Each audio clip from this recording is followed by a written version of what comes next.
This is an interview taking place on July 13th, and it's about POTS and BVS. Today, this afternoon,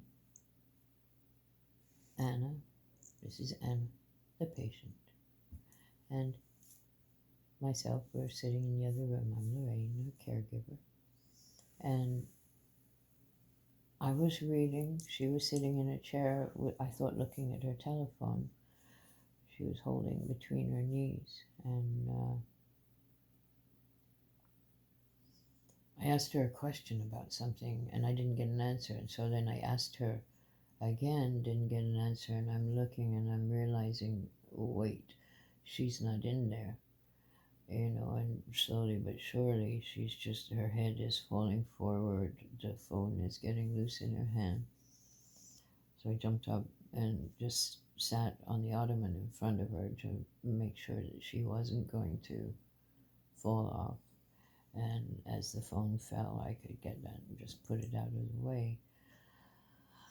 And I would say she was out of it for between 3 to 5 minutes. When she was coming back, I tried to ease her back in the chair, and I realized that she'd been sweating heavily, sweat through her top. So it's very hot outside today, and we'd been out with the dog. And as she's coming back, she's trying to open her eyes and focus, but her eyes are just not dealing with the light well, not being able to focus, and then rolling back up in her head. Still, I'm not getting any verbal response at this point. I know she's coming back, but I don't have a verbal "here I am" yet. And as I said, took 3 to 5 minutes approximately within there, and she came back and was slowly starting to talk to me. Her first thing she said was about her feet. She was feeling stuff in her feet. I'll leave that to her. And basically, I'm going to hand over to her now so she can tell you what happened from her perspective. Just switch microphones for a minute. Mm-hmm.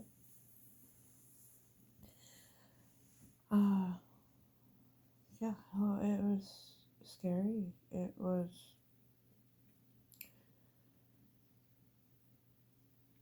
We had just come home, and like I said, we were out with the dog, and I just needed to stay out, make sure she peed, and ended up coming into the living room last, sat down, and I was holding my phone, but I don't remember looking at anything in particular. I wasn't researching or talking with someone. And I remember that Matt was going up to my brother's.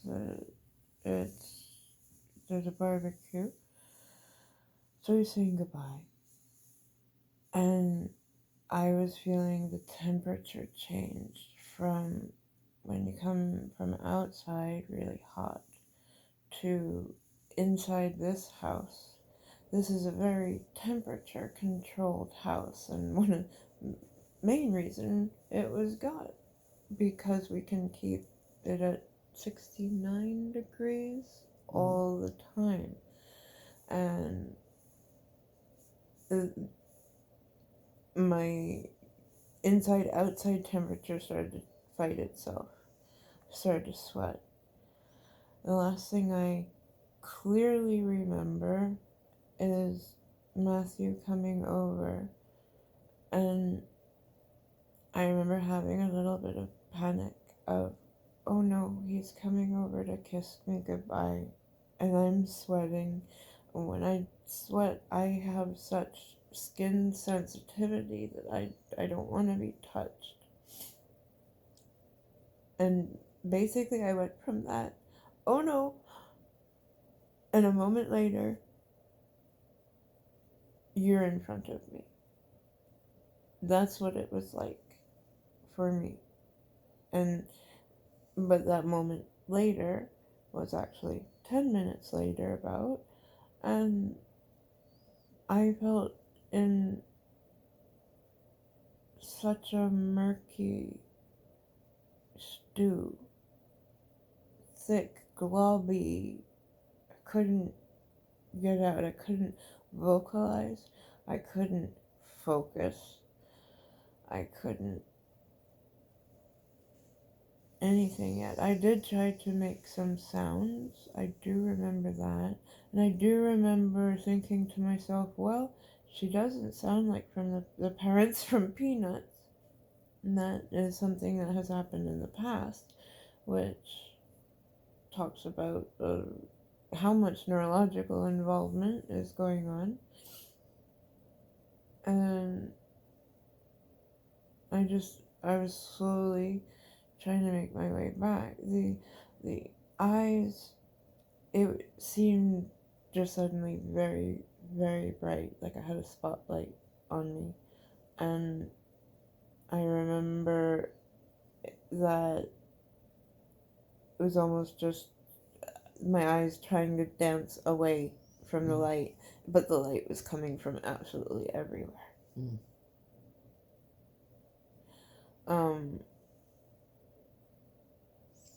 What was happening with your feet as you were coming? They at first was prickly tingles, the very spiky, ouch, like walking on a cactus, but I'm not walking and there are no cactus there.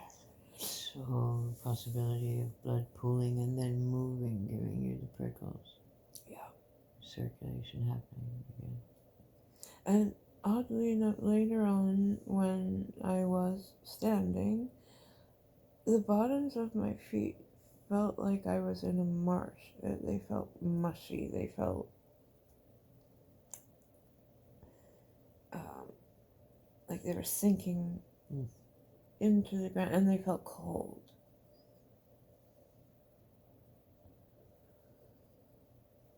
Just so at one point, as she was coming back, I did go and think to check on her Fitbit. So talk about your heart rate, please. Okay, so yeah, a big reason that I wear this is because it does have a continual check of my pulse. And when I went to the app, it tells me exactly where my pulse is, what's resting, how low I went, how high I went, and I went really high first. Then I shot down, and I shot down into the 30s. But so, okay, first really high. Because for me, I'm resting right now at 55, and I shot up to 118, I think it was. It was not 120 yes, 118 yet. Over 87. Oh, that was my blood pressure. Sorry. But hey, maybe that's a reason that matches. But my pulse was 118, but then it sank down. Yeah. And so, okay, was it vasovagal syncope? Was it postural syncope? At this point, that seems like, was it? Some of both. Yeah. It seems like a ridiculous question. So it was syncope, and it was brought on by temperature, by extreme change, and by the fact that my body has been trying to deal with not only Borrelia spirochetes, but other infections that came from 2 tick bites when I was 17 years old. And I'm now 38. 21 years is a long time, and yes, in there I've had 6 years of IV antibiotics, so it's not like they've had all that time to just set up shop. And the first 2 years of those IV antibiotics, man, I got out of a wheelchair. I got my brain back. I stopped having seizures. I the the gains were amazing. And then Under Our Skin came out. We learned about biofilms. When let's finish this up, get those open, get everything done. Well, we burst those open and things got worse. In a weird way. And I didn't end up back in the wheelchair full time. There was a point where I was paralyzed, but hey, I'm still walking now. And oh, my mind is going. But That can be enough for me. just but the 2 years were good. 4 years were not. Yeah. And those years really damaged my gut. A lot of the microbiomes of our body, I'm just learning about this, of how we stay in harmony inside, and that getting healthy is just so much more than changing your diet. Or a magic pill. Or a magic pill of, antibiotics. Maybe that's, the magic pill when it's early Lyme, when you just get it. Yes. Early Lyme can be taken care of. That's wonderful. But still, those people run a risk of later on. Who knows? There are a lot of theories. People are researching every which way, but there isn't enough of a focus nationally on Lyme.